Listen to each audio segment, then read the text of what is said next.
Yeah. Hush not child, and don't cry. What's up, everybody? Folks might understand by and by. Here we go. Just move on Yes. toward your destination. Yes. Yes. Though you may find from time to time. This is what this show is about tonight. What's up, everybody? Happy Monday. This is Real Talk Chronicles, and I'm your host, Bill Foster.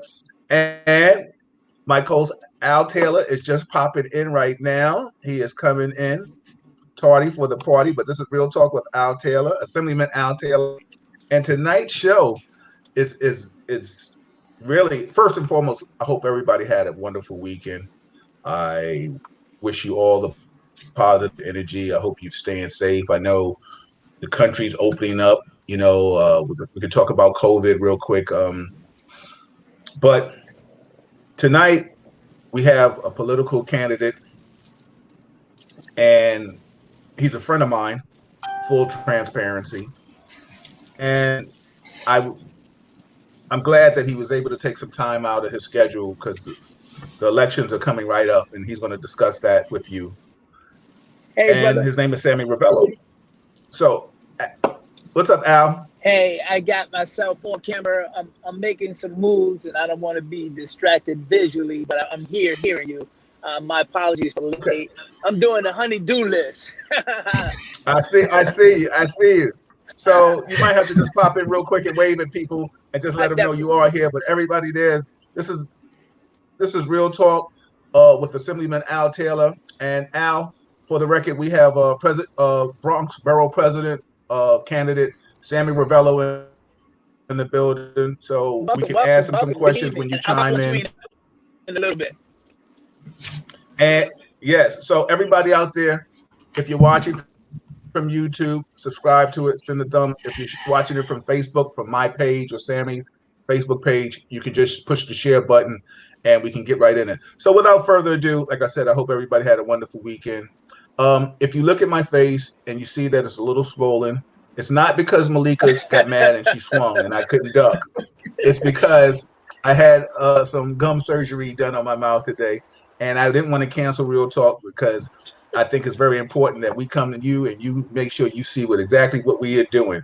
So with that and saying all of that, I'd like to introduce a friend of mine, being transparent. We work together in Bronx Narcotics. He'll tell you about that. And he's running for Bronx Borough President. And I'm proud that he made the ballot. This is not an endorsement. If you ask me personally from behind the scenes if I'm endorsing him or not, or whom I'm endorsing, I will.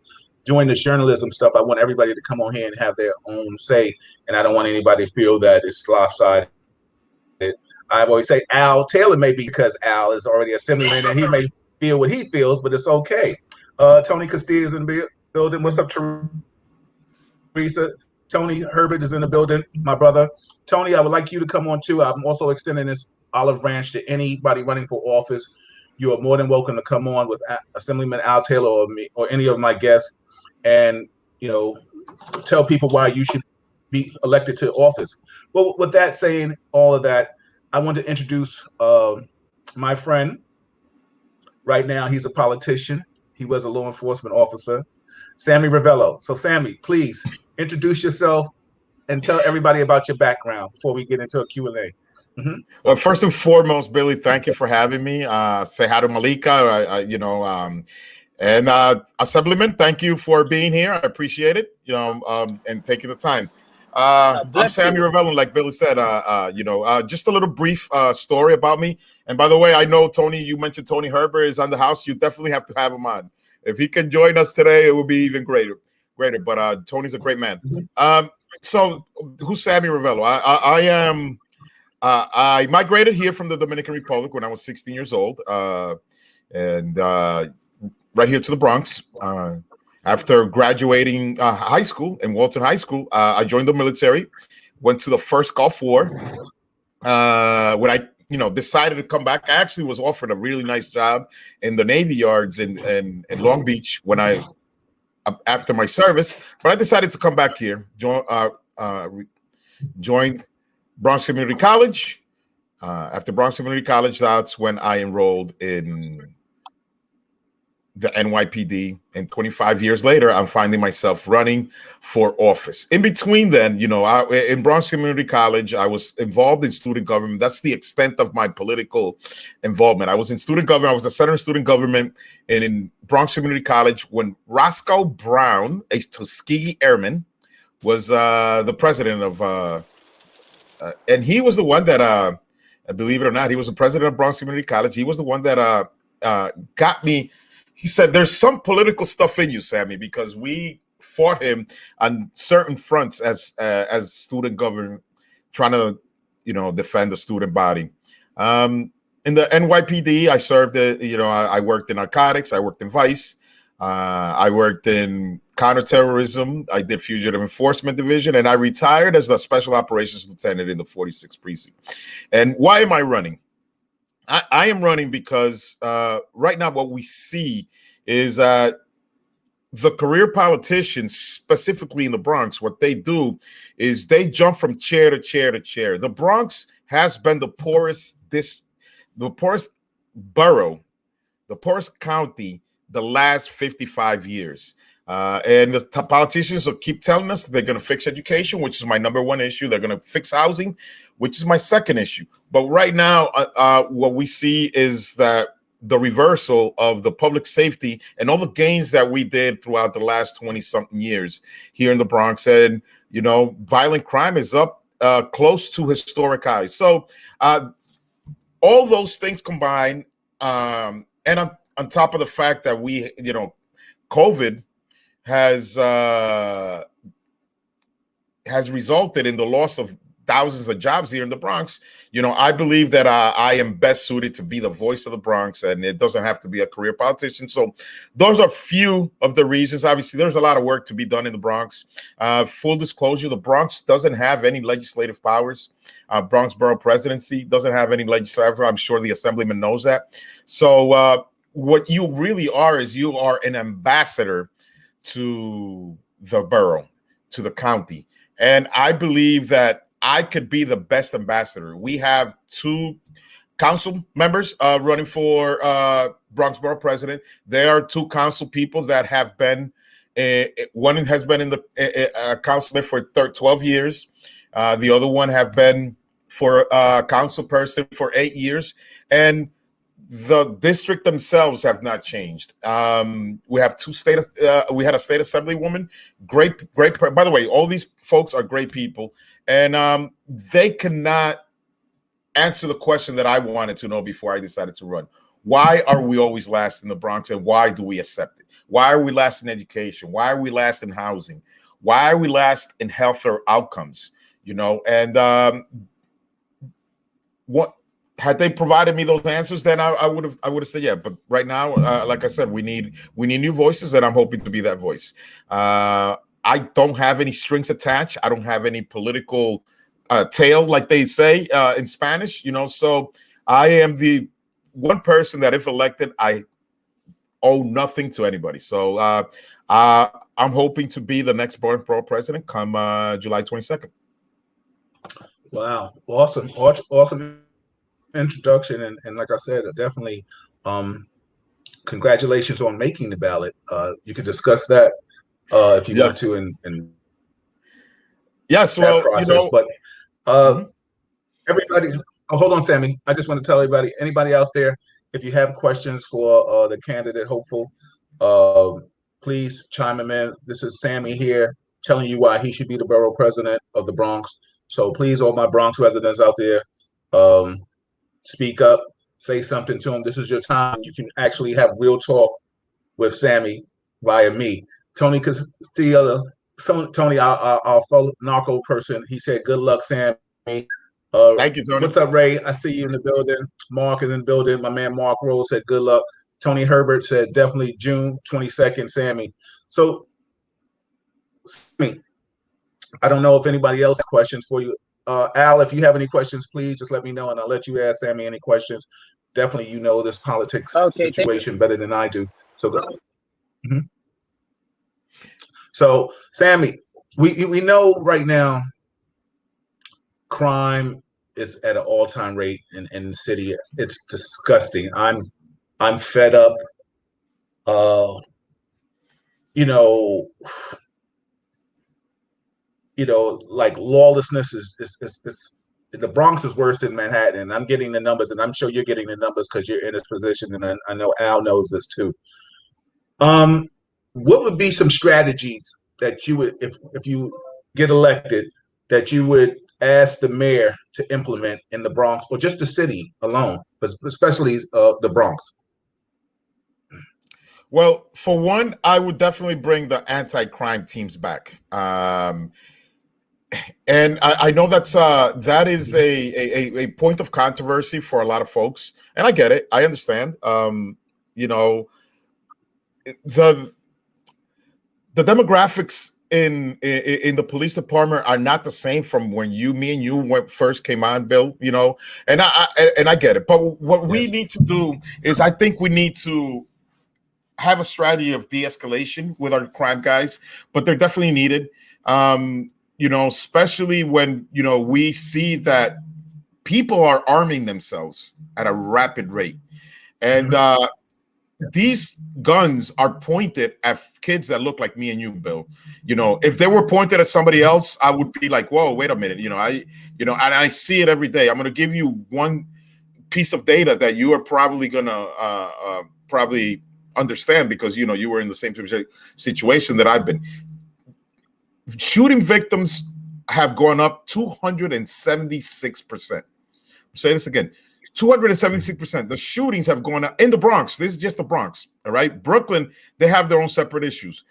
If you tell me that all these shootings are being distributed equally among everybody, we have a certain number of Latinos, we have a certain number of, African Americans, and all these kids are getting shot at the same time, then I would say, okay, listen, that we can talk about this. But the vast majority are young Latino kids and young African American kids, and we're losing if we don't do something. We got to do something. And let me tell you, policing would not be just the only method that we're going to bring this down. There's a lot of things that we can do outside the police department, because a lot of people, what they hear when I say we need to make sure that our police department are fully funded, they think that it's just carte blanche, let's go and arrest everybody. That's not how we're going to solve the problem. The police in itself is one of the many things that we can do, but that would be definitely one of the things, because we need to get some of these guns out of the hands of the young kids. Because what we see happening, Bill, is that we see good folks, hardworking folks, bodega owners, cab drivers. What they're doing now is they're buying guns. They're possessing guns illegally. So even the good citizen is. So we definitely need to get a grip of this violence, because it's I mean, I don't have to tell you, a kid in a stroller got shot, a young woman, a stray bullet just hit an innocent victim. So whether we like it or not, we have to get it. If we put some type of that, the kids that go into these crime teams have to look like the folks in the community, I'm all for it, but we have to do something. That would be one thing. The other thing that I would do is, our neighborhood coordinating program, the NCO officers, I would expand it. I would add one more officer per sector on every precinct. So there would be a 24/7 type of liaison in each sector. The NCO program was working, and it is working.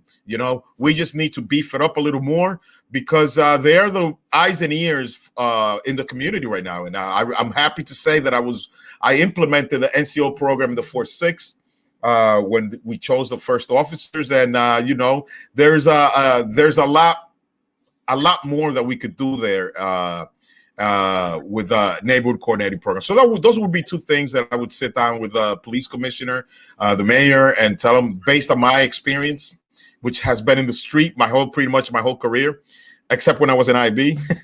That would be two things that I would implement. Definitely. That's a great question. And that's a great question. What's so funny? Thank you. I appreciate your answer. And I'm just going to be full transparency. This has nothing to do with Sammy. This is just my personal feeling. Right. I was a component. I was for stop, question, and frisk. It was necessary evil. If you know what I mean, I'm saying it was a vital tool in stopping crime because people were afraid to carry weapons. And I'm not asking your opinion on this, Sammy. I'm just being transparent for myself. Mm-hmm. That now, what the council has changed these laws, they went straight, like nothing to back up without having stop, question, and frisk. So now everybody's walking around with a gun. You can't stop and ask anybody anything, and crime is up. Anybody who doesn't think crime is not up, they're fooling us up. They're delusional. And I'm saying this. I'm not asking Sammy to divulge his feelings on it. I'm saying this, and because it's personal. Because to feel that your wife can't walk, or your or friends, or your loved ones that are not carrying guns in New York City are victims. They can be victims at any given moment. So the predator doesn't feel that he is accessible to being stopped. Now, do I feel that it was abused? Absolutely. This is my personal feelings, everybody. It's my show, so I'm going to tell you what I personally feel. I'm not asking Sammy his feelings. Right. I think it was personally abused. I think it comes with some kind of stipulations. If you hold officers accountable, really accountable, like don't stop a little Sammy, don't stop a little Al, don't stop a little Bill. You know what I'm saying? And if you're going to stop us, sure, don't stop me in my school attire coming home from school, and you have no reason, and you stop me in the middle of a block, and I'm coming home with my book bag, and there's not a job over of me fitting the description of a crime, but you have guys on the corner that are there, and they're pitching and they're selling drugs and stuff of that magnitude. That's what I'm trying to say. If it's used in a vital way, then let's bring.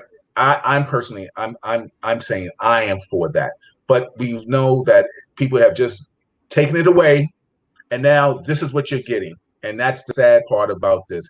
I don't know, Al, if you have anything you want to say to it about it. Go ahead. Listen, thank you so much. I apologize, I can't come on camera yet, but I will. Yeah. I mean, great points have been made, and I agree to a large portion, especially with what you just said, Bill. I would just push back in this respect.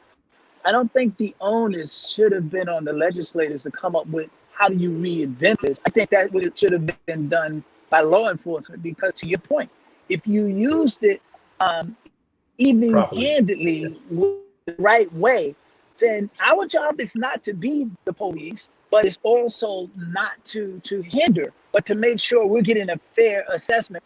And unfortunately, anybody else, the number of incidents where Blacks have been killed is disproportionately more of them than people say, well, that's what a crime is.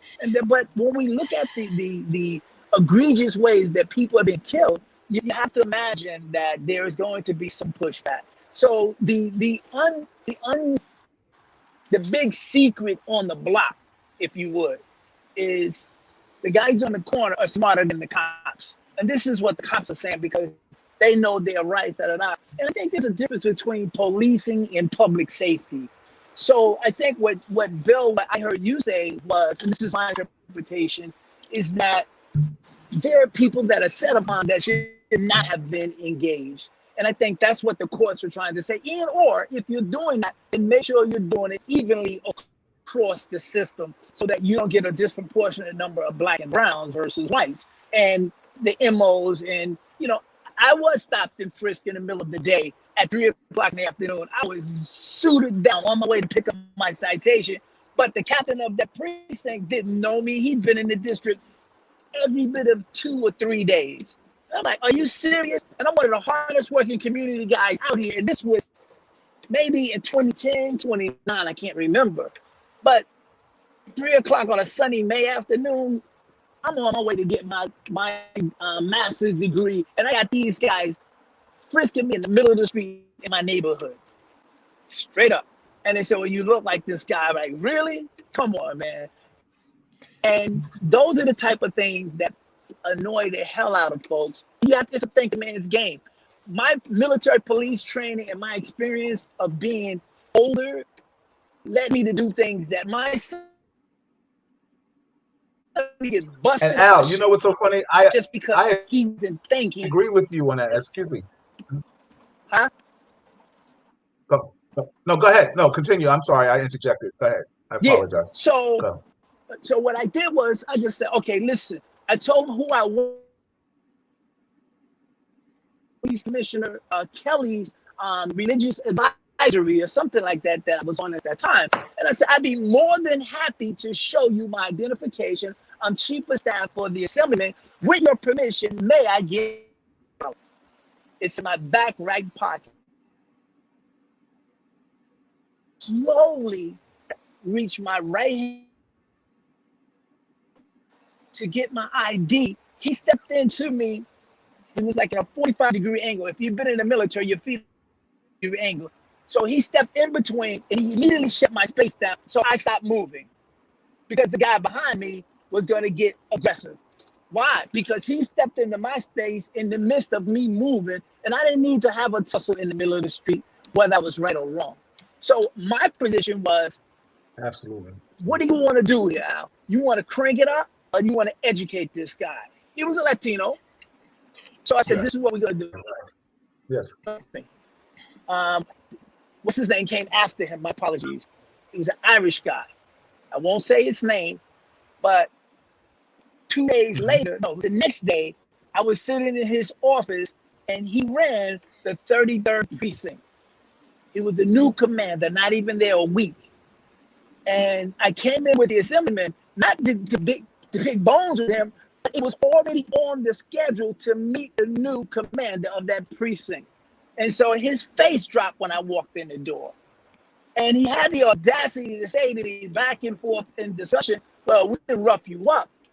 Now, his understanding of roughing you up or being humiliated are totally different from mine. When I work and live in the community, people don't know me as a hood person, and they want to know why I'm up against a car being frisked in daylight. I think a lot has to be said, and if you can feel my frustration, imagine the other ones that can't articulate what has happened. So when we say, as legislators, this is my 4th year, you ought not to do this or ought not to do that.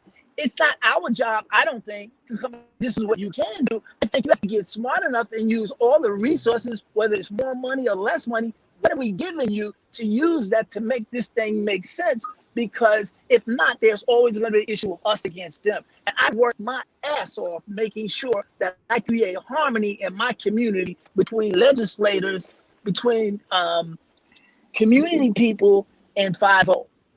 And at the end of the day, all I'm saying is Al, bring my people to the corner. I'm sorry. Bring those folks to the corner. You know, I like my brother's idea of adding another one to the community. I call them beat. They're beat cops. Just give them a different name, with all due respect. Right. They're the new beat cops. Correct. Of course. Yeah, I love it. I work with them. My hey, let's do this. Let's do that. Let's bring this down. Let's do that. But the same consideration. I can go on and on. Everybody's got a bad police story. But I was going to tell you. Al, hold on, Sammy. Al, give me a second. Yes, sir. Give me a second, Al. I just want you to reply to Tony Herbert. He replied to your statement, and I know I'm going to say I know we all have bad police stories. I have them too. I have one too. Now, I know, and I just want to say. I just going to say that I think that needs reform. Like that how they use stop, question, and frisk. Like if you're going to stop somebody, you better sure be able to articulate it. But hold on, Bill, I have a comment on that. But I really need to comment something that the Assemblyman said. It was something that you said. I'm going to go on the opposite way with what you said, Bill. I've been protesting stop, question, and frisk since 2010 because you and I know that stop, question, and frisk was great as an investigative tool. But what did the police department do? They used it as an enforcement tool. They gave out overtime, and you got to give 10, 10, and 10. You remember that? And I wailed against it, and the unions wailed against it. And any cop that's watching is probably still on the job, hated it because they wanted you to, have some overtime, but you got to bring 10 250s, 10 C's, and 10 this. That lands on the lap of Ray Kelly, and Yes. as a sergeant, then a lieutenant back then, I railed against that. I said it's wrong, and it's going to backfire. What happened is you get these brand new cops, you put them out in the street, and they were out there forced to get names and start stopping people because they needed to get their numbers. And you know this, and I hated it. Stop, question, and frisk worked when we use as investigative tool. But I'm going to tell you something that we need to look at the historical aspect of how we got involved with stop, question, and frisk. In 1990, there were over 2,000 murders in New York City. We're slowly heading that direction. We don't want to go there. But you guys remember 90, 91, 92, my own community was infested with homicides and drug dealing. Bill, you're from 141. I don't have to tell you what Broadway looked like back in the 90s. I don't have to tell you, especially the early 90s. We were part of the people that actually helped clean it up, and what the community loved us for it because it was out of control. And I'm talking Dominicans like me, shooting at each other, killing each other. We were under siege, and we were under siege in all the communities. I'm going to single out my own because I don't want to get into trouble.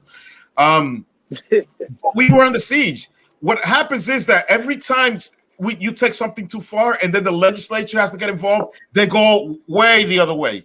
Me personally, all due respect, Assemblyman, with the bail reform, I think the bail reform went way too far. We need a reform. We can't have somebody sitting in jail, because they jumped the turnstile. I totally agree with that. But now what we're having folks getting arrested 5 times for possession of a firearm and then be letting get go. And I spoke personally to a judge. And maybe you could correct me if I'm wrong, Assemblyman. But 5 times for a gun? I mean, Jesus, when who's gonna be at the end of the bullet that this kid is gonna fire with? I don't want my son to be that person. So we have to be careful when we get involved as legislators and go. With you, my brother. I agree with you. It's like I'm always careful though. I apologize, man. I just gotta jump in on you, man. Please forgive me. Okay. Listen, we do, and we sit, and none of this stuff comes easy for any of those folks that work in Albany, regardless of what the visual may look like. When you're doing 8 to 12 hours, 14 hours on the floor, excluding how much time you went before going through in the research and listening and talking to people. Now, in the way we crafted it, you shouldn't be walking out with a gun charge. So it begs 2 things for me. And I'm always thinking, because I'm from the block, like, listen, sometimes I can't find my damn keys. How can somebody get arrested for turnstile spitting and doing this, doing that? And the reporter is right there every time they did something or show up at court. You know what I'm saying? Like, come on, who's leading that narrative at times? Let's be real here. I think at times, the narrative, when we went in, just so we're clear, that, and I go not push back in an angry way, but I'm saying consider. We redirected something for 54, 55 years that had existed. And the moment we passed that bill in June 2019, there's been, and this is the perception of my community and others, a drastic slowdown by law enforcement officers of being slow. I know they've got some things they don't like, but here's the thing. Anybody out here in the state of New York that's a taxpayer would love to put their finger in my face and tell me I'm not doing my job. But you have law enforcement officers, the perception is they show up at work and don't go to work. Why? Because, and you say, well, look at those legislators have done. And from 2019, when this law was passed, right, January, 6 months later, they were rescinding and dismantling that because of public pressure. I'd rather not have a job, at least this job at all, if every time somebody got mad about something I did and I got to bow for what's right and I know it's right, maybe we didn't get it right. But You I didn't. know I'm damn sorry. well we did a great job. No, I'm not arguing with you. I'm not saying that we could have done some stuff, but you can't throw that whole thing out. I refuse to No. throw the whole thing out. I don't think you understood what I'm saying. What I'm saying is that you went too far. And why was the public pressure?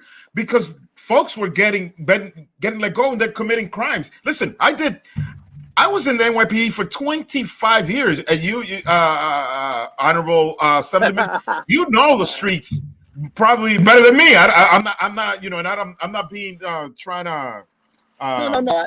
put you down. You know, you This probably is know. real talk. Come on, man. No, we don't Okay, have exactly. that You know problem. that, and Bill knows me. Bill knows me. But you know what I mean. We're not. Yeah. You know, we're not from Harvard. We didn't come from Harvard. We didn't come from the great parts of the hood. I'm from the hood. You know, 183 and Grand. So my thing is that we know there's bad actors out here. You know, that look like me. There are bad people out here, and we can't put laws that are going to make them now predators to our own community, because they're not going to go to Riverdale. They're not going to go to, you know, whatever part of Brooklyn. You know, they're not going to go to the gated community that Jumani Williams lives in. They're going to go and prey on our neighborhoods, our friends, our neighbors. So, you know, we can't legislation is great, especially to make things fair, but we can't legislate because we want to protect a group of people at the expense of another group of people that look like us. Who is advocating for the victims here? You know, that's all I'm saying. You know, like my mom, you know, she's afraid to go out now, and now I live in Morris Park, and you know, she's 83 years old, and you know, just 3 years ago, before I retired, when we were at an all-time low, everything was great. Now she's like literally, you know, always calling me. I'm going to go out. I'm going to do this, and we can't have that. You know, New York is better. I mean, Bill, he fought hard to bring crime down. You know, and yes, and Bill really fought hard to bring crime down. No question. And Sammy, listen. I really listen. I tell everybody, and like I said, I'm not asking you or Al any of your positions, but I know how I vote. But the bottom line is, I know that it has to be a happy median right now. And I always tell people about the red and the blue. If you mix them together, you'll get orange. Right now, the way it's working, the way it's situated, it's not working. This is my personal feeling, everybody. I'm not speaking for Sammy. I'm not speaking for Al. It's my personal feeling that right now, crime, people are getting out 5 times for a gun. Once upon a time, people were afraid to get locked up because they didn't know if they were going to get out of jail. Right now, people know they can do any crime, most basically, and they're going to get out of jail. Right now, we know that there's no fear in carrying a gun or a knife. People, like you said, what was the statistics? 14 people over the weekend. Again, like the numbers are astounding. And the Bronx is worse than Manhattan. And we're not even talking about the little things. These are the things that just made the news. We're not even talking about the things that didn't make the news. And I just want to read some of the comments that came in. And Al, I think this is pertaining to you. Tony said, yes, Sammy. Let me go back. Tony said, I disagree with you. City Hall put the pressure on the biases for results because people wanted the violence to stop. So the legislature should be held accountable. He also said, yes, Sammy, it was the pressure, as I said, by City Hall, and the legislature did nothing until it became burdening on all civil rights activists who jumped on the politics and did nothing until they were informed of the frustration. What do you think about that, Al? I don't think he heard you. I think he went off for a second. Okay. Yeah. Did you hear me, Al? Yeah. Say that, sorry. I'll read it again. I heard some of what Tony you were Herbert. saying. I'll just read it again, just to give you something. Shout out to Latina Brown is in the building. She's running. She's running for office too. She's running for city council. I'd love to have you on the show, Latina, if you want to, before the elections come up, you and Tony. So Tony said he disagreed with you, Al, He said City Hall put the pressure on the biases for the results because people wanted the violence to stop. So the legislature should be held accountable. He also said, or on the bosses. That's what he meant, the bosses. Sorry. He said, yes, Sammy, it was the pressure, as I said, by City Hall and the legislature to do nothing until it became burdening on the civil rights activists who jumped on the politicians, I guess politics, did something until they were informed by the frustration and called out to do nothing. Tony said, this is what they are paid to do, bro. They don't work a full year as it is. Tony also said, bail reform needs to be revised. It has loopholes that need to be corrected. Tony also said, I support qualified immunity being removed from council members, legislators, and the mayor. So if someone is killed or hurt due to their failure to exact law appropriately, they should be held accountable. Yes. Let me read the rest of it. They should be held accountable. Lily McCall is in the building. She said they get out of jail and they are not going to show up for their next court date. Facts. They have to come up with something different. Absolutely. So Al, I mean, what is your reply to Tony, and if you want to reply to Lily McCall? You know, I think we everybody, just the bottom line is I want to shout out get your bad that Tony said, experiences, Al. Go ahead, Sammy. No, and I'm saying that after the Assemblyman finishes, I want to say I want to comment on something that Tony just said. I didn't hear. Go ahead. First, let me just give a. I'm not hearing it clearly. Do you have it? Do you have it on your phone? Do you? Say again? Do you have it on your phone, Al? Yeah, right now I'm listening to you on my phone. I know you're moving and grooving around, so. Okay, I'm sorry. So, what did you miss? Because I'll just read it again. Well, basically, Tony didn't agree with you. It's okay. I concur with that. I'm not going to be agree with all the time. I'm not sure I agree with him 100% either. But it sounded like it was a knee-jerk reaction on our part. And I did hear something that I would agree with, and it's this. We don't make mistakes, and I think we could have done more. But here's where I had the problem. The minute we passed that bill in June, that night, the Republican Party, whatever party you are, it doesn't really matter to me. I'm just telling you what happened. They took the narrative and they start pouring out the worst scenario, almost like the Willie Horton when Bush was running for president.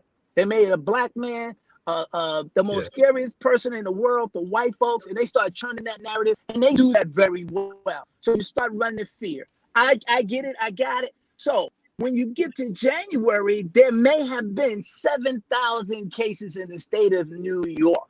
7,000 cases. And in the 7,000, you may have had 900. That was a problem. And I'm saying one could be one too many. I concur 100%.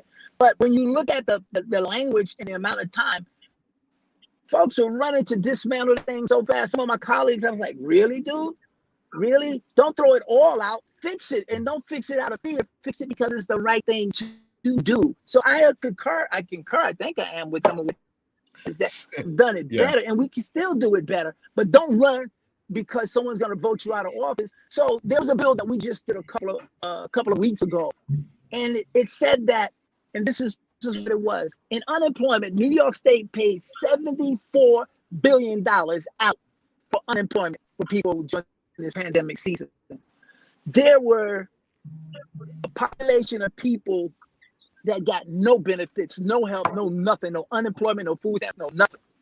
And we identified them because of some of the thing in place. And at the end of the day, we were saying as a state, this population of people should get paid. Not when I say get paid, get some relief. And it came out to $1.2 billion. Now, keep in mind, everybody else, we paid out $74 billion in unemployment. That's not anything else. That's just unemployment. And we're saying with this population, and what I saw were people that looked at me, said, you know what, those people are entitled to something. We should give them something. And it's horrific, but not right now, because we didn't get what we wanted in our neighborhood. That's the game that was being played. And I was like, get the hell out of here. You deserve something. You need something, but you don't want to vote for it because you didn't get to take anything home to your district. So I'm saying we have to watch the narratives and who's controlling it. Even what I'm saying, people can say, well, I'm saying because I'm biased. I'm saying it because those were the facts. So they started fighting over this thing as soon as we rolled it out.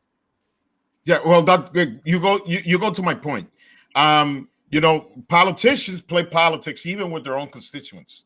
You know, and I'm an elected official. I'm a public servant. Elected official. So I tell you, I was a public. I do this because I love it. And if I didn't have this Mr. job, Assemblyman, I'm sorry, till you don't know me, Sammy. Yes, sir, boss. But you know, well, we guess what? We're introduced today. You're gonna hear a lot about me. Hopefully a lot soon. But you know, I'm a Navy veteran. I went to war. I fought for this country, and I've spent 25 years. So I've been a public servant pretty much my whole life. That's what the officials on the other hand. Like I said, sometimes they play politics. And sometimes they listen to the loudest voices, even though they're in the minority. And I know that's what happened. There was a group of people trying to force bail reform because it was a popular thing within what I call it within a dome. You're in an echo chamber, and now there's a popular not thinking who is going to get hurt because of this. It did not have to go that far. You know, me personally, I've always advocated for the Bronx, and I speak for the Bronx. And when I defend the police, you know, I got in trouble for it. I'm pretty much defending the NYPD. I'm not defending Louisville police or Hickville police down south. They got their issues, and let me tell you, you know, I defend the NYPD only because I know the changes that has happened since I came on in '94. Bill, I think, came on before me. Since I retired, we've made great strides, you know, in changing the culture of the police, and they're going to continue because it's not, you know, it's a living thing, and I've always advocated there are going to continue to be issues within the NYPD, even if you make everybody a minority. We got to deal with the police abuse. That's probably, you're always going to find some clown and some knucklehead. Each incident needs to be treated as its own separate entity. You know, as opposed to let's reform, let's defund, because we're going to end up hurting people. And that's why, you know, I support Tony for public advocate because he understands these things. He's going to advocate for the public. I'm going to tell you something that's happening, Assemblyman. I was at a rally yesterday for the school safety agents. And Bill, you're going to appreciate this. School safety agents are the majority are young African-American and Latino women. All right, they're not men, they're not white guys, they're not anything. But there's a group of people, which the minority, under Jumaane Williams, that's advocating to remove them from the schools. Do you know the amount of kids that are going to? Yes, it's going to happen next year. They're going to be rolling it out. You know the amount of kids that are going to get hurt as a result of removing school safety agents because somebody, and probably half of the group that's advocating for this, probably don't even live in New York.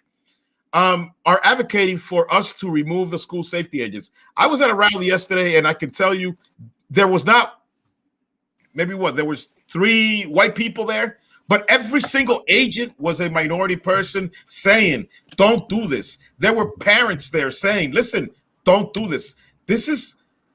There was a young kid, I forget his name, DeAndre something, that died in Brooklyn in front of a charter school last week. Mm-hmm. All right, he got shot in the stomach in Jumaane Williams' old city council district. And I'm not blaming Jumaane Williams, but my point is I want to defend the school safety agents. That charter school did not have a school safety agent. I am going to argue that because they did not have a school safety agent, probably this kid died. And my point is this, that, you know, sometimes we go too far with the decisions that we make that end up hurting the same people that we want to protect. So that's where I say, you know, and I believe that that's what Tony, I don't want to speak for Tony. Tony is a great speaker on his own, but I think that's what Tony was trying to say. Listen, you know, qualified immunity, that law is really hurts them. Go ahead. Let me interject everybody. Let me give a public service announcement. Everybody, this is Real Talk Chronicles. This is Real Talk with Assemblyman Al Taylor. This is every first Monday of the month. So please, if you like it, share it, subscribe to it. This is a beautiful thing. We have Sammy Ravelo, Bronx Borough candidate, hopeful. He is running for office. He's coming out here. It's so beautiful. This is what Real Talk is all about, everybody. Tony Herbert. Tony, I'm asking you to come on the next time, next month, June, with Assemblyman Al Taylor and myself. I've always extended the olive branch for people to come and have the conversations and debates and converse with both of us and state your points. I know it's crunch time, but I would love for you to come on, lock it in. I don't know what the first Monday of June is, Tony, but you can lock it in. Sammy is here. Definitely, I wanted to give him his opportunity. Thank you. To express his feelings and things of magnitude. But the beautiful thing about it is Real Talk. It just starts going and going, and we start chopping it up. And the beautiful thing about the politics, Assemblyman, he probably appreciates this. When it comes to law enforcement in our community, it's a very dicey situation because we can start giving small samples of something that either happened to me individually. Remember, especially in our community, especially in the low-income communities, that's where most of the crime happens. Obviously, that's not the police fault. That's the system that broke down somewhere throughout the decades, and now we're stuck here in a bad situation. That's not necessarily the police department's fault. It's probably all of us as a society, legislators, community leaders, that the distribution of wealth was not done appropriate. But now we're here. We got to live here. Where do we go from here? That like President Obama said, where we're going to live, a rising tide lifts all boats. Where is that when that tide comes in, and is it going to lift us all up? Mm-hmm. Remember, our founding document said a more perfect union, and until we all get this a little poverty, education, housing together, we're not going to be a more perfect union. So, and that's not necessarily the police department's fault. Absolutely. But we do need to feel safe. No, absolutely. In our neighborhoods, definitely. Let me just say this real quick. I would concur. Tony is confirmed. Al, hold on, Al. Mm-hmm. Tony is confirmed with us next Monday. The following Monday, the first Monday in June. It's his birthday, but he will come on with Assemblyman Al Taylor and myself to speak about his candidacy running for public office, and I would love that. Also, Sammy, I'm gonna let Al say what he has to say in rebuttal, but after that, Sammy, I want you to tell us. We could talk about this all night, but I'm just saying, I want Sammy to talk about any other issues that you want to talk. Go ahead, Al. You say whatever you want to say. Go ahead, brother. Please go rock on, brother. You listen to Real Talk with brother Bill Foster and AKA Al Taylor right here. Real Talk every Monday, the first Monday of every month. We just put it down. There's no script. Don't look for it. And it's not your mama's program, so turn it off. Make it crazy. Hey, but listen, Sammy, I concur with you 100%. When we look at this document, right? This document that our founding fathers, they weren't ours because we weren't even considered humans at that point. So that whole thing is skewed. But I will say this, and I'll say this like you. I did military time. I was a military police officer. Thank you for your service. The time I came out like you. I had a lot of conversation with the late Dr. Roscoe over at BMCC. I was involved in student government at Lehman University Student Senate. And so I've always thought, how do you change the narrative from smoking dust to being able to be here? I understand. And I don't get anything out of anything. And I get frustrated on so many levels because it's easy to stand back and point fingers. Everybody's doing it. It must be the sexy thing to do. If you law enforcement, it's them. If you us, it's them. And then on the block, they're like, yo, it ain't never me. But until we start stepping into this space and own everything, it's always going to be a narrative like that. So for me, whether you're dealing, I have the 3-3, the 3-2, the 3-0, and the 3-4 in my district. And I know all these officers from day one. Who is the, oh man, I'm forgetting his name. He just resigned last year. He was the top Dominican police. The Pichardo, Fausto Pichardo. He was chief of police, right? Yeah, he was the chief of department, chief of patrol. He replaced the Irish guy that stopped and frisked me. So we had a great relationship. So I put in community work as an individual, not as an elected official, but as a pastor in a community concerned. No, you're talking about Joe Dowling. What is you're talking about Dowling, right? Is that who you're talking about? Dowling? No, I'm not saying. I'm not telling you who he was. I know it wasn't him because I know it was the guy that he replaced. Yo, Al. No, it Check, wasn't. Hold on, a real talk moment, Al. I got your back. Whatever, I Wilson. got it, Al. I got this. But go ahead. No, that was great. All that. I still bob and weave with the best of them, Al. I got you, baby. You know, Harlem. Captain Murphy. Harlem for right. Captain Murphy. Oh yeah, Murphy. Yeah, there was a couple. Okay, he was a couple before Pichardo. But go ahead. I know who you're talking about. He must have been 2 before. All right, there it is. Yeah, But listen, I say that to say that even though you're wearing one uniform and I'm wearing a tie, we're still doing the same work. And sometimes the issue can get us to get real sensitive. But if we're really at it, we all want the same thing. And the question is, what's the best way to do it? And when we stop shouting and talking and rolling up our sleeves, I agree. Like people say to me, Al, how can you be here for this? I've been around more kids that have been shot. So I know when we look at Bell that was killed in Queens, I said in a community space, listen, at the end of the day, community has to own everything. When I say everything, what are you doing to change the narrative so you are part of the scenario? Look at the young lady, 15-year-old, that was killed in Ohio. Someone got on and they was beefing with me about cops. I said, let me ask you this question. Who killed her? The officer or the community? And they really got tight then, because you have people standing around doing nothing and watching something evolve. And then when it goes down, they be like, well, why y'all do that? Why didn't you do something? We cannot live in our communities and be silent. If we want public safety and not policing, then we need to do our jobs as leaders and as community residents and just the average Joe. Because when Miss Johnson's son get killed, nobody comes out and even gives her a flower. But when the cop kills somebody, the whole world goes crazy. So we have to make sure that we do this thing evenly. No, thank you.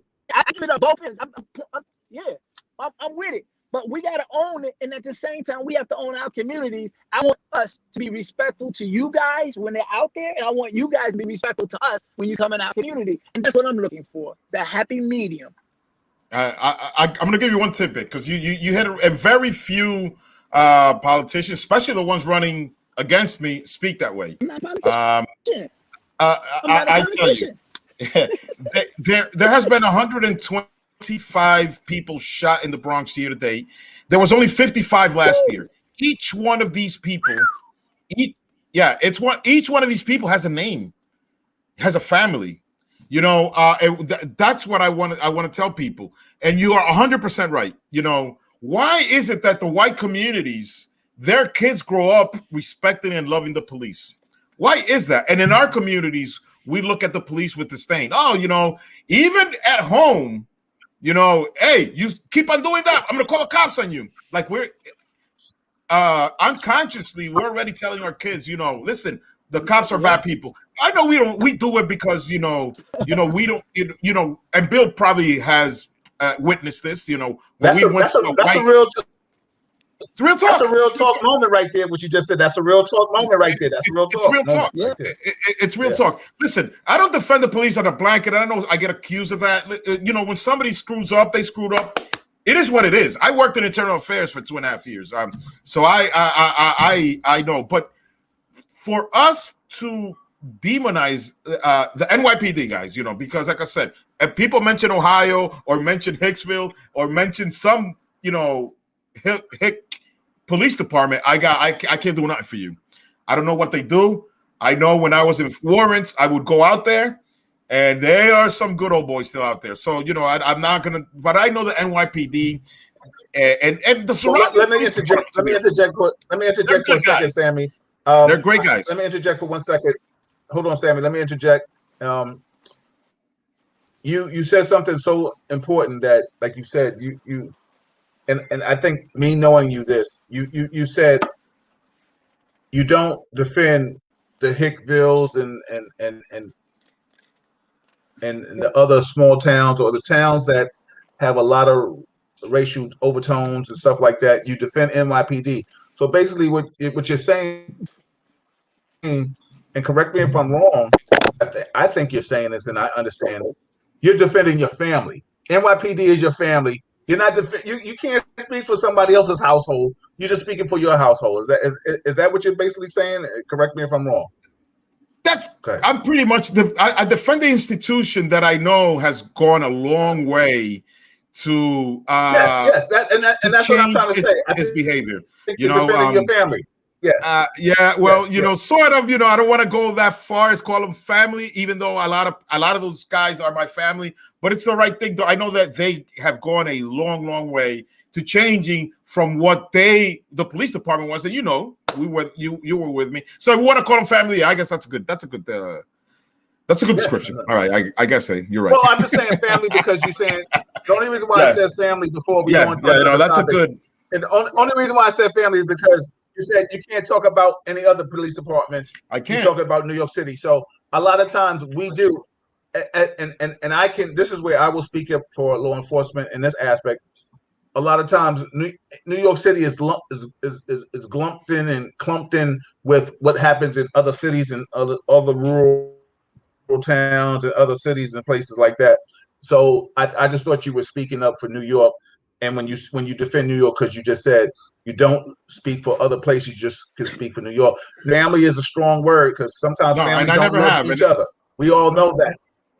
Exactly. So, but let me ask you a question because I don't want to keep you too long. I ask Al about some other stuff before you leave. And like I said, so we have Tony Herbert confirmed for June. And everybody, this is Real Talk Chronicles. This is Real Talk with Assemblyman Al Taylor. Al, after Sammy goes, I just want to ask you something else. I'm going to bring up that topic. There was a big thing, Sammy. I'm not asking you this, but this is something that Al and I want to talk to Al about. Is that I want to talk about Senator Tim Scott. Is that his name? Tim Scott and Kamala. Vice President Kamala Harris, they said similar statements. The world is just in arms over it. And then also, too, I'll talk about the mayoral race in New York City. So, Sammy, just give us something else that you are working on. I think you talked about housing. You talked about some other things that's bothering you. Go ahead. Yeah, thank you for the question. And after I finish this, I got to jump on a Zoom call. If you want, I'll come back, Bill. But yes, you know, a lot of people when they talk to me, they love the subject of law enforcement. It is a very passionate subject to a lot of people, and I understand. I get it, you know, and I don't shy from it. And you know, Bill, I've never walked away from it, you know, and I own it because at the end of the day, you know, I am very grateful, you know, with the career that I built in the NYPD. And now, Taylor, Assemblyman, you know, yes, sir. 25 years, I was involved in some 20,000 arrests, whether it was supervising or effecting the arrest. I never got a civilian complaint. You know, I'm very proud of that. So, yes, education, and I'm sure the Assemblyman here can appreciate what I'm going to say. Good. Yeah, can appreciate what we're going to say. So, you know, education is my number one issue, folks, you know, and I want to make sure that as Bronx Borough president, when the money comes in for educating our kids, you know, they actually go into the places that need to go. And then, you know, I'm going to assess you know, every 6 months to see if the money that we're spending is getting spent the right way, and then reassess, because there is no way that you're telling me if you're running for Bronx Borough president, you've been in the legislative, and you've been in the legislature, says that I've gotten $180 million for my district. All right. And then, you know, your district is last in grades. It's last in almost every category, every education category. So where the hell is that money going? You know, where's the improvement? So we can't be last. And then now all of a sudden you're telling me, oh, but I got $180 million. Where is it going? So education is one of my key things. K-12, I want the money that is allocated to the Bronx Borough president. What I want to do is I want to use a lot of that money to start after school programs. I believe it's a travesty when our kids, when they come out of their building, the first thing that they see is these drugs and gangs hanging out in front of the building, as opposed to maybe kids probably going to some type of trade school or some type of you know, playing sports. You're a sports guy, Bill. You know, you were very good in basketball. Not as good as I was, but you know, you were good. Um, but you know, we need to start. Yeah, we need to start having more after school programs for our kids. I think it's been dismantled a little bit. You know, no, I couldn't play as good as Bill. I'm just for the record, all right. But you know, that's what we need, and I want to make sure that you know we start and if we make a push for things like that, perhaps our kid can start getting engaged in other things. Listen, I want to start a culinary school. I'd like to start 2 military schools in the Bronx. You know, not to push our kids to go to the military, but you know, some parents, and not some, a lot of parents would like the opportunity to send their kids to a military style school, one in the north and one in the south, because you know that you get into trouble when if you only get it for one group of folks. But 2 military schools in the Bronx, why not? You know, some people like that. You know, not this, like I said, not to push our kids to join the military, but to give them that type of education. I know some kids probably love that, and some kids there's some kids that probably need it, and it'll give the parents that satisfaction that we have options. You know, we need to create options in the Bronx. You know, so these are some of the things that I'm looking for as Bronx Borough President. And housing. What I want to do is end the for-profit affordable housing. I think it's a path of keeping people renting as opposed to owning their own property. So if there's a way that, you know, for the next couple of years, you know, we can develop some type of program we're gonna have more homeowners, especially here in the Bronx. I'm gonna give you the last tidbit. There was a lady whose name I'm gonna withhold. She lived 65 years in public housing. The amount of money that the government paid, you know, paying for her apartment, giving her subsidies, she could have bought at the very least 4 co-ops with the amount of money the government spent keeping her there. So you know, she died, and you know, that's it. The apartment died with her. We're not creating generational wealth for our people, for our folks. Has she owned? She could have left some money for her kids or perhaps her grandkids. And this is where the difference this is the gap, the wealth gap that we have between our folks and, you know, our white counterparts. You know, I'm not gonna hate on the white people. They teach their people to start owning property. And when they pass away, they start leaving this wealth to their kids and their grandkids. This is something that, you know, like I said, I was taught late. I was taught when I was in the police department that you could own a house, you know, not by my parents. My mom didn't know. So these are some of the things that we need to change. And as Bronx Borough President, you have a very loud speaker.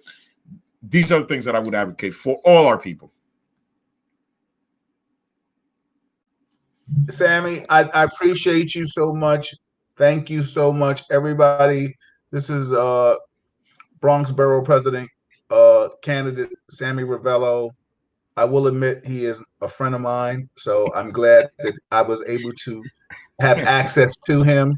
Sammy, there's 2 things I want to talk about before you sign off real quick.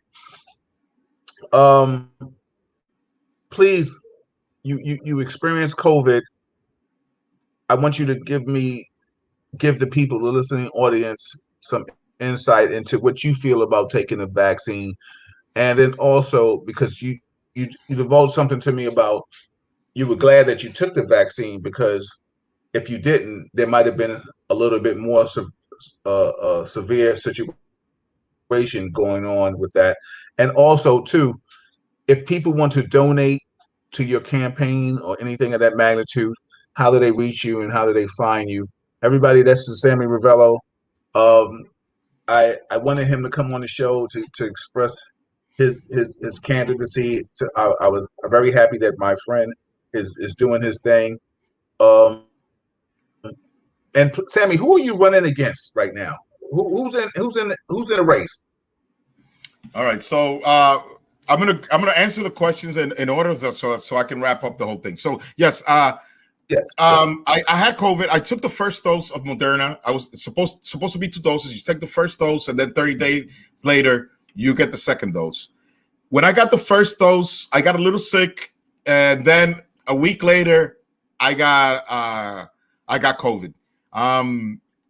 And it hit me. I'm gonna say a little hard. I was a couple of days. I was very down. The chills, all the symptoms that you hear about, I had them. I told you over the phone that I believe that because I took the first shot, that's what it was explained to me. COVID didn't hit me as hard as it would have. And I'm like, wow, it hit me as hard. Had it hit me a little harder than that, I don't know what would have happened to me, because it's something that I respected. And I told you this. And, and let me tell you, I tell folks all the time, I believe it now. If you get a chance, if you're in doubting whether to take the vaccine or not, my err on the side of taking it.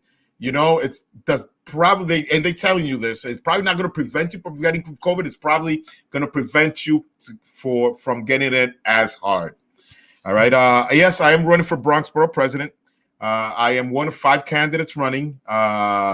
We have Fernando Cabrera, we have Vanessa Gibson, we have Natalia Fernandez, Luis Sepulveda, and myself running for Bronx Borough President. I am the only non-elected running. It is a myth that you need to have experience as a legislator to run for Bronx Borough President or for any office for that matter. The experience that you need to have for run, whether it's the assembly, whether it's city council, for mayor, is that you have common sense and you're going to advocate for the people that you're representing. You can find me at sammy4bx.com. sammy4bx.com. There people can donate. People can find out what's going on in my campaign. And more importantly, they know where I stand in the issues. I am a Democrat. I believe I'm a traditional, what they call a traditional Democrat. You come, I believe in the power of the unions and how they represent what working man and what working hours and working conditions look like. I know that unions have been the path to the middle class since 1800s, and I'm hoping that people give me a chance because I don't owe favors to no politicians, no, not the party. I am an outsider, and what I want to do is advocate for the people of the Bronx, regardless of your station and regardless where you come from. And I'm happy to say that I've gotten the support from Democrats, Republicans, liberals, conservatives, black, white, LGBT, members of the LGBTQ community, Asians, everybody identifies with my campaign because they see that, I am about, unity and not division. Sammy, I wish you all the best of luck. You're always welcome. You've been on Real Talk Chronicles before. You're always welcome back. I'm happy for you. I wish you all the best.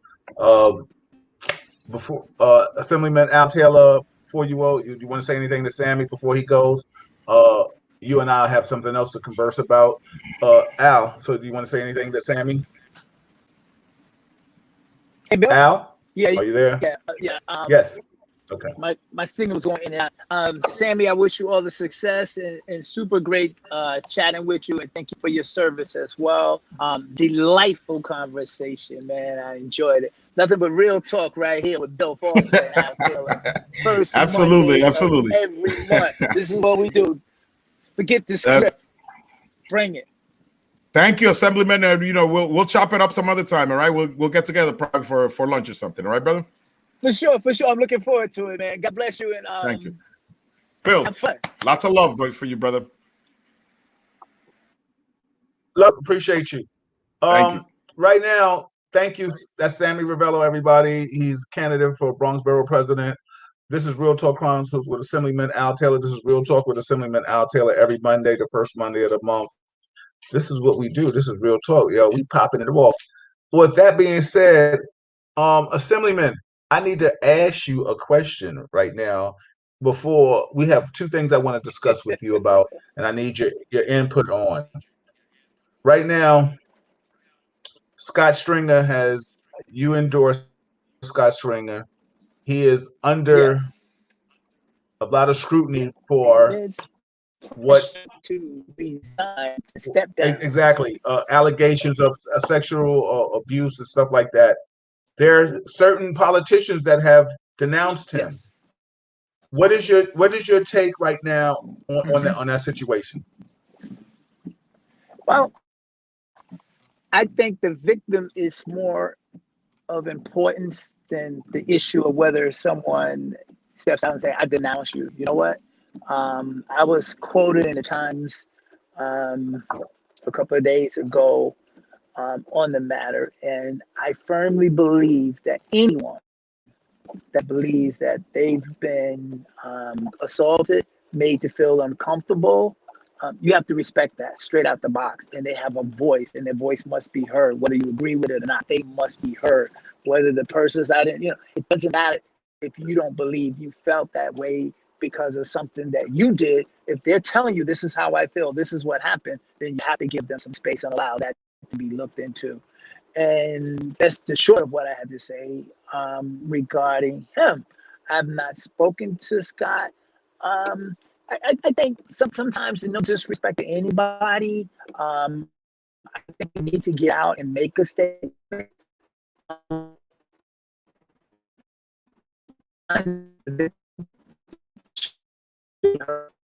Speaking, and where are you on this? It was an article, it was a quote. And at the end of the day, I'm not that 1000% guy that was with Scott before. So I'm reassessing what I will do. And I understand that, but I know you endorsed him. And I just want to make sure that everybody in this Real Talk, sometimes even you and I can get put on the carpet with our Real Talk. The bottom line is, it's just the fact that you haven't denounced your endorsement, and the bottom line is a lot of people have stepped back. Certain congressmen and politicians have recanted their endorsement for him due to this allegation. And I just wanted to know your position on it, in regards to him, because it's about to heat up, and some people are falling by the wayside. And right now with this allegation and the way he's posturing, he's falling by the wayside. So I just wanted to know your position on that. And it's Real Talk. You family. This is your show. This is every first Monday of the month. Real Talk. Yeah. So that's why I wanted to ask you your take on that. My take was, I'm not the person that was 1,000% with Scott 1,000% a couple of days ago before this broke. My statement is step back and let this voice be heard. Don't minimize anyone that has stepped into that space. But I'm also mindful of, I don't walk to everybody else's beat. So I get why some people do what they do. And it's easy to do. I label over everything that I'm going to do in that respect in terms of decision making. And I'm sure I'll be doing some things differently. But you would think that it was high school prom time because my phone has not stopped ringing. Like, don't you want to go to dance with me? Don't you want to go to dance with me? Don't you want to go to dance with me? I'm like, hey, some people celebrate misery, and I just like to hey, listen, this is really sensitive in the sense that here's someone that is alleging that they were victimized, and I think they need to be heard and considerably heard, and not just, okay, who you with now? And that's a lot. There's a lot of that going on now, and people are jockeying as the clock goes down. And I'm just like, I don't want to be a party to that. So I haven't taken some absolutely. I want to work. I know the integrity of Al Taylor. Yeah. So I know the integrity of Al Taylor. So I just wanted to give you an opportunity to speak up on it. Yeah, and I appreciate it. I appreciate it immensely. Anytime something comes up like that, it's like, and I don't mean to minimize this, but if you go to a restaurant and someone speaks to you, either you speak to them wrongly or they speak to you wrongly, in a way that you didn't feel comfortable. You're like, I don't want to sit here and be served because I feel some kind of way about the way I was just spoken to. And they may not even acknowledge or know what they've done, but it came out very offensive. And when you check them, if they're not like, I didn't mean that to happen that way, I meant this way, and they just continue to go on where they're going, that's a problem. And for me, the fact that he's still going the way he's going, it's like he's not acknowledging that she had a bad experience. And a bad experience is putting it mildly, super mildly. And I don't mean to discredit anything that she said, Absolutely. but Absolutely. he's not acknowledging any of that. And that's the problem. And that's where I'm at with this. And what I and that's why I wanted to give everybody, and that's why I wanted to give you the opportunity to answer that. And this is Real Talk Chronicles, everybody. Like he said, this wasn't scripted. I didn't tell him I was going to ask him that question, and I wanted to ask him that question because I wanted to give my man, Assemblyman Al Taylor, the opportunity to express his feelings. Because when we first talked about who was endorsing people, he said, "I'm endorsing Scott Stringer." So I was like, okay. So now that this has come out, that this might be fidelity, infidelity, and things of that magnitude, his feelings on that. And because, yes, I can hear you. I got you. And I wanted to give him his opportunity to express his feelings, Al, to be a man of integrity from a lot of different aspects in my life and his life. So the bottom line is, get caught up in, oh, you said this and you said that. I don't want to deal with that, right? But we can deal with that. And that segues me to my next question. Recently, I'm going to show you, we're going to do a little segment and in regards to what Senator Scott said after President Biden had his conversation, and a vice president rebutted, and she said her thing. I want to show you this real quick, and I want your take on it after this. I think people are trying to make us, some people, more accountable. Go ahead, sweetie. Some people are trying to make us more than our Republican parties. We need to understand that way. Do you want to hold your political parties accountable as Republican parties didn't hold their their parties accountable? So what I want you to show, what I'm going to in statements that was had. I'm not here advocating and I'm not promoting Charlemagne the God, because he's not definitely promoting Real Talk Chronicles, but I think he said something that I think we all should hear, and I want everybody to hear this. And then I want Assemblyman Al Taylor's take on this conversation and these statements. So my lovely wife is assisting me on today, but I moved along. Yes. So listen to this and let me know what you think today about for Friday, this. April 30th goes to South Carolina Senator Tim Scott and Madam Vice President Kamala Harris. Let the record show I know both these individuals. I actually enjoy both these individuals. I've done a couple of events with Tim Scott, sat up in his office on Capitol Hill, chopping it up with him. We've done lunch in the 843. Charleston dropping the clues bomb for the 843. Okay. I did several events with Vice President Harris when she was running for president. I've been with Vice President Harris in Goose Creek, South Carolina, assisted her in unveiling her mental health plan. I've been with her at South Carolina State, quite a few places. Okay, I've had on-air, off-air conversations with both of them. I actually would call both of them homies. Okay, I enjoy both of them. Don't agree with all their politics, but as humans, the exchanges I had with them, I like them. And that's why I'm so disappointed. Dare I say disgusted with both of them on this fine Friday morning. Now, the other night, President Joe Biden delivered his first address before a joint session of Congress. After that was over, Senator Tim Scott, the only black person in the Senate, gave a rebuttal on behalf of the GOP, and he got put on the social media skewer. I mean, they grilled and sauteed his ass, rightfully so, for these comments he made about race in America. Listen. I get called Uncle Tom and the N-word by progressives, by liberals. Believe me, I know firsthand our healing is not finished. 100 years ago, kids in classrooms were taught the color of their skin was their most important characteristic. And if they looked a certain way, they were inferior. Today, kids are being taught that the color of their skin defines them again. And if they look a certain way, they're an oppressor. From colleges to corporations to our culture, people are making money and gaining power by pretending we haven't made any progress at all. Hear me clearly. America is not a racist country. I disagree. Okay, but here's the interesting thing about Tim Scott. Clearly, Tim didn't get a hold of Joe Biden's speech beforehand because Biden didn't really say America was a racist country. I mean, Biden is the same person. Whenever there is blatant racism, he says, "This is not America."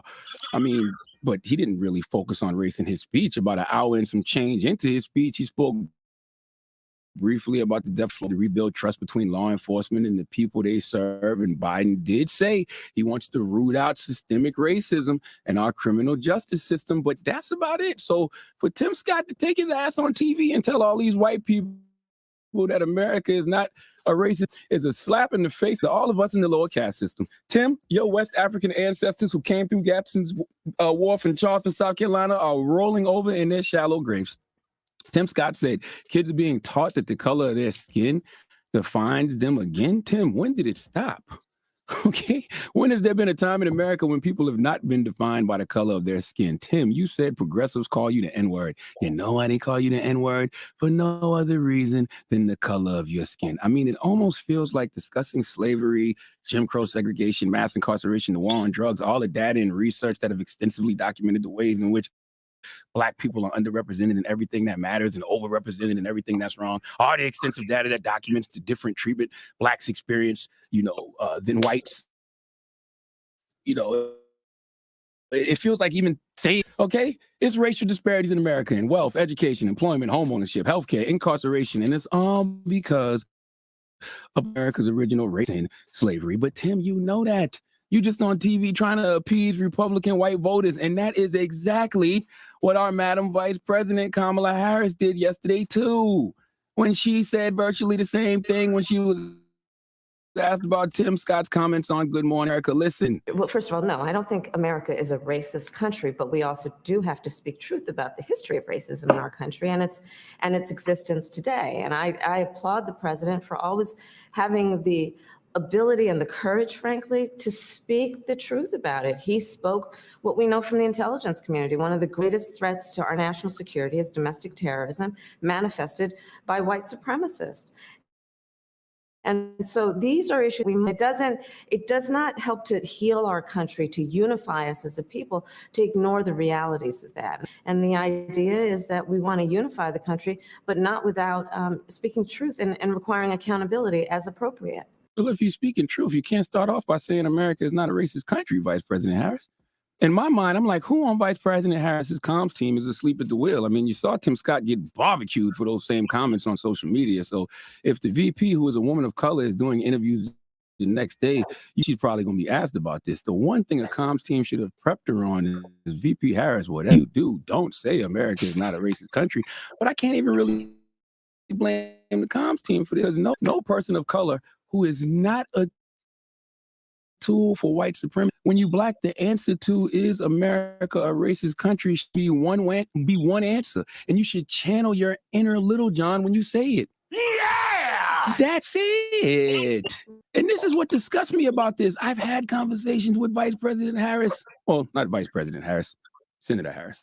And Tim Scott, they both know systemic racism. They both know America is a racist country, and they are choosing not to speak truth to power because they are playing politics. Vice President has said about, but you're trying to appease a bunch of white voters who would never vote for you anyway.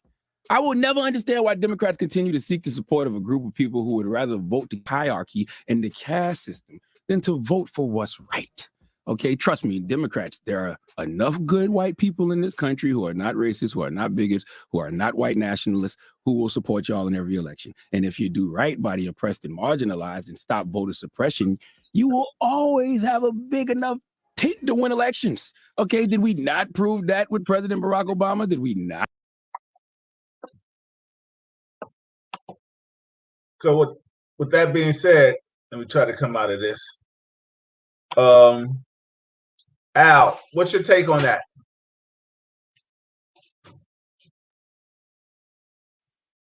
Everybody, that was Real Talk Chronicles. I was sharing that segment.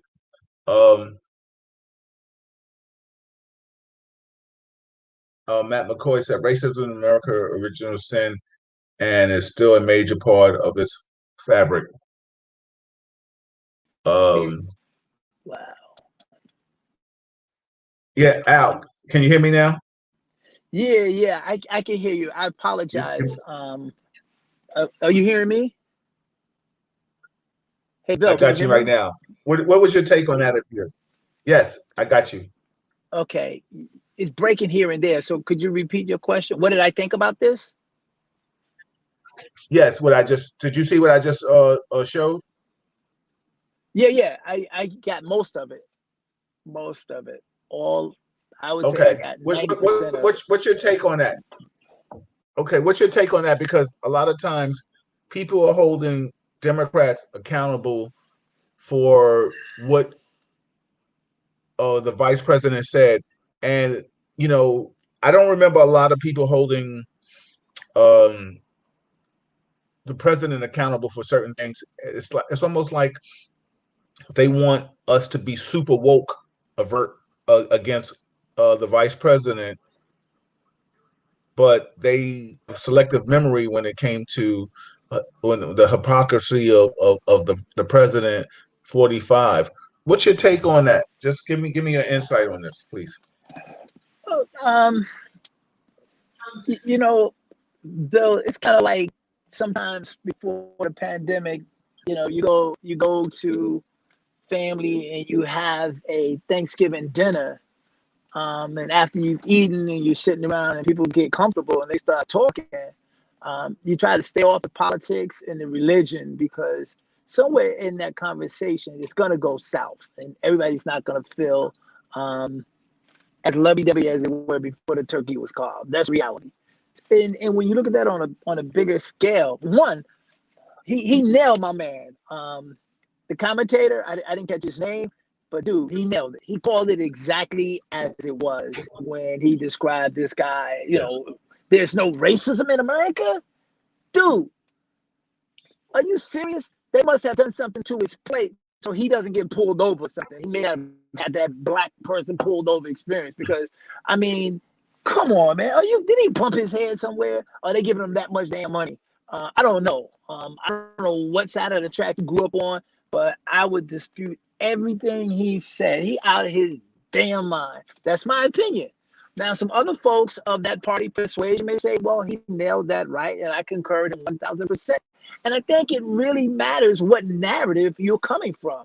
So if Sammy and I and you have one narrative and he has another one or someone else has another, they're never going to see how we can be different but still agree.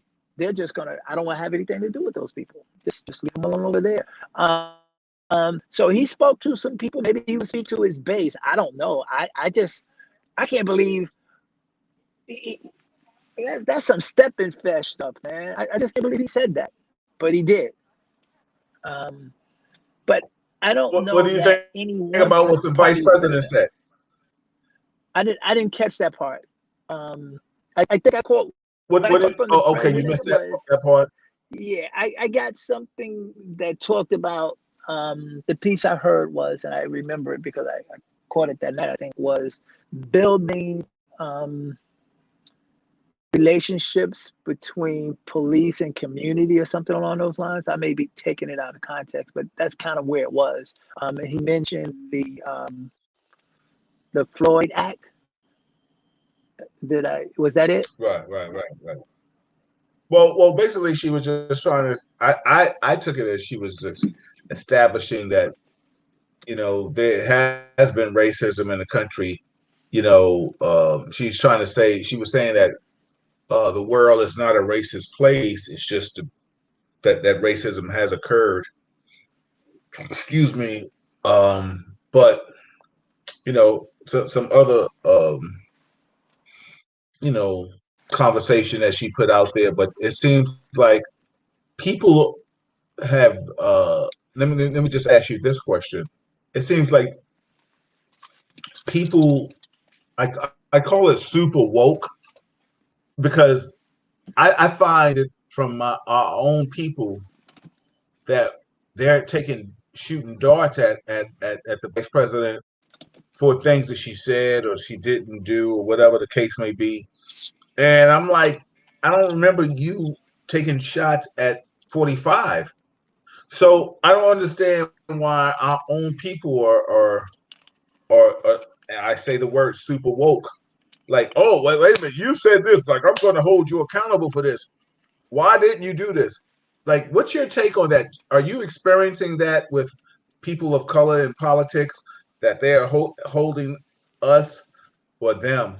I don't know why I put me in that. Holding them accountable more than they're holding their white constituents. I think that's an interesting conversation right there. And this is really great because I think, Bill, some of what we were discussing in the first part of this with Sammy is it locks into some of this too. You can't separate them. We can in terms of how we're doing the segment, but they could overlap easily. So yeah, I think there's always a double standard. So for example, in New York City, if you are a New York City legislator of color, city council, the Senate, or the Assembly, remember the yellow cabs? You have to have the arm up, the light on if you're on duty. And if you're on duty, then you got to pick up passengers. And you can't pick and choose who you pick up because that's when they discriminate against us. And hence, you had the black cars that started to come out. And then you had the Uber to come out because yellow cabs wouldn't pick up black folks. They want to take them up to the hoods. So I use that analogy to say that also when we, as legislators of color, my experience has been we're never not working as far as our constituents are concerned in the city. You're a legislator and you're there to do that job 24/7, Right. 365 days out of the year. And that's not realistic, but that's the expectations. Now, some of our other colleagues in government, not necessarily white ones, but in the state of New York, they have businesses, they have practices that they're in, and some of the local ones are as well. And they this is a part-time salary job. To be honest with you, and you say, well, that's $100K. Yeah, but if you did it and you say, well, what's the salary, and you're working 365 days out of the year, what would that really look like? You're expected to be on call all the time, and if you're going to do vacation, then you better go under.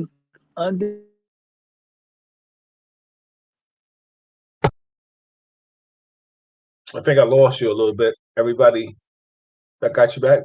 Let me know if I got you back. Everybody, this is Real Talk Chronicles. I'm your host, Bill Forster. This is the Real Talk with Assemblyman Al Taylor, and this is the first Monday of every month. This is what we do. I got you back. Go ahead, Al. Finish up. Mm-hmm. You had some thoughts you were sharing with us. Got you. I'm sorry.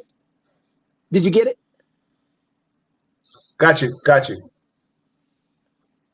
Yes, okay. We got you, Al. So let me apologize to everyone out there. This is a sketchy communication for me tonight, and normally I'm on my A game if I'm here, but I was asked to do some duties, which I gladly said yes to on behalf of my wife. So I've been driving, and I haven't had my normal sit in one space, so that's why it's going in and out. So I apologize to the viewers. Well, first and foremost, tell Mr. Lowe, and we're not going to hold you. We're going to let you finish out with your comments, and then we'll chop it up next month.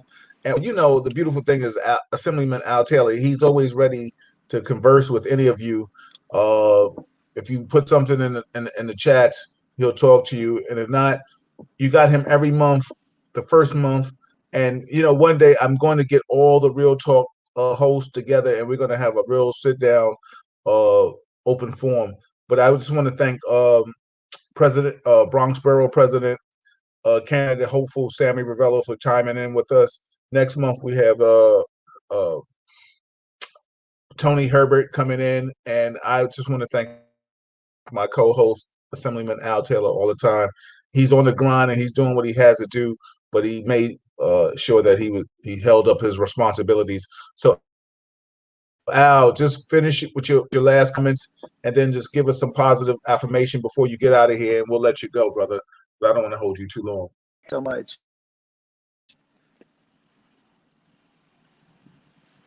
Hey, Bill, you there? I see you, brother. I see you, brother. I'm with you. Okay. All right. Hey, listen. Like I said, thanks again so much. I enjoyed it. Hey, listen, Tony. I can't remember your last name, but listen, I'm hoping that we're going to get a chance to chop it up on June 2nd. And for all of those that are listening, if you need to contact my office, it is Taylor A at nyassembly.gov.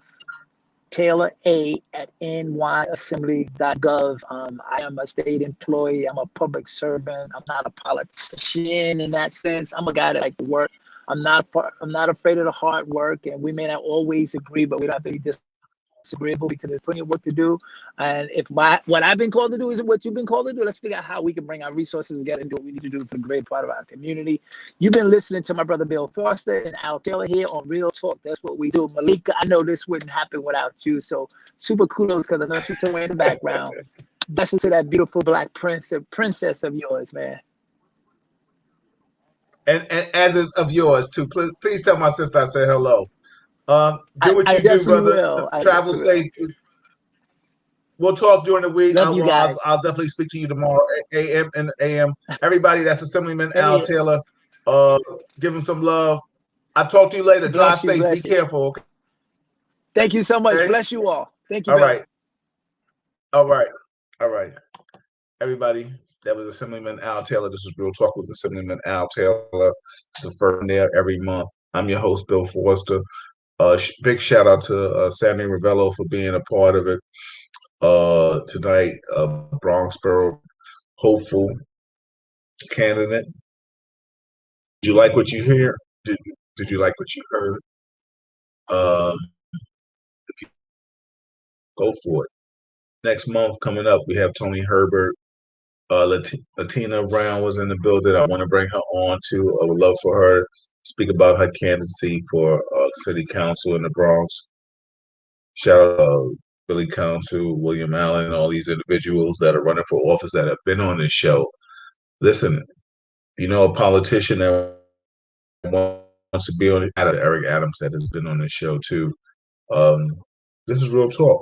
I bring them all to you. If I can get them, I'll bring them to you. If they're willing to speak to the community, this is what Real Talk does. I bring them right to you. Center stage, you can ask the questions. You don't have to worry about what I'm asking them. I'm asking for you, so you can chime in and say what you want to say.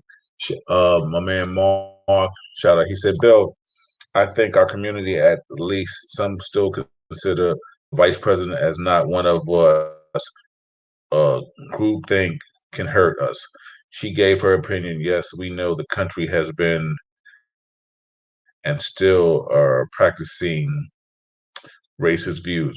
It is, if it weren't so more whites would be shut down than shot down than blacks. Take on the vice president and Tim Scott, right? I personally feel Tim Scott has been dancing for the man for a long time, and I said it, and it is what it is. He doesn't represent me, not at all. Did I think the vice president? He said some things in a political manner because she had came out with some real hot sauce and be like, live in a racist country because of the historical situations that we've been through. And due to that, blah, blah, blah, blah, right? She didn't do that. She came in politically incorrect. And she said what she was harmonious to everybody. Let me just say this. Maybe this is the reason why I'm not in politics and have this podcast. So I don't have to be politically correct. And I say what I feel instead of saying what people want me to say. I've lost a lot of friends, and they're not friends. I've lost a lot of coworkers and other individuals because I didn't say what they thought I was supposed to say. I've never been a yes man, and I'm never going to be a yes man. And that's why this is my podcast, and that's why it's called Real Talk Chronicles. And Real Talk will always speak of truth. It's your opinion, and sometimes it's factual opinion. If you've been with since the conception of Real Talk Chronicles in the podcast form, you know that people have come on here and said things that we totally didn't agree with, really. But the fact that I've given them a platform to say what they wanted to say. If you've been with Real Talk from the conception in 2008, who have spoken of things that we didn't agree with, but they've said it. So that's what Real Talk Chronicles is all about. It's all about saying something in which you feel will be heard. I don't push anybody to the side. I ask anybody to come on, whites, blacks, Spanish, Latins, whomever, excuse me for doubling up on Hispanics and Latins, but whatever your ethnicity is, you're more than welcome to come on and converse with us and state whatever the topic is of that time. If it wants to be politics, definitely know it's the first Monday of the month. We politics and law enforcement, it's every Wednesday of the month with Kevin. If the second week of the month, it's a forum. If you got something you want to bring to me, I'll talk about it. The third is Real Allison. We can talk politics, we can talk music industry, we can just talk life, we can just have real talk. And then the fourth is spiritual beliefs. But you can come on and talk politics or anything that magnitude. Pastor has no problem sharing his thing. This is Real Talk Chronicles. If you're on Facebook, please share it. If you're on YouTube, subscribe to it. Ain't nothing real.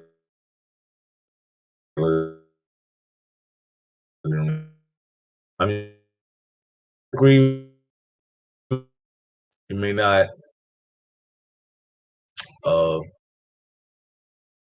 understand, but the bottom line is, I will always have real talk with you. Appreciate you. P. How about getting Bob Law on one day? I'll try to do that. Definitely. I'll try. If and anybody has a quick road to him, I'm with it. I'll have anybody on that you want me to have on. Everybody, this is Real Talk Chronicles. I'm your host, Bill Foster. I appreciate you. Happy Monday. Thank you for being a part of the experience. See you Wednesday. And we'll talk about, if you have anything you want me to talk about, inbox me, text me. You know how to reach me. Love you all. Appreciate you. Real talk. I'm out here.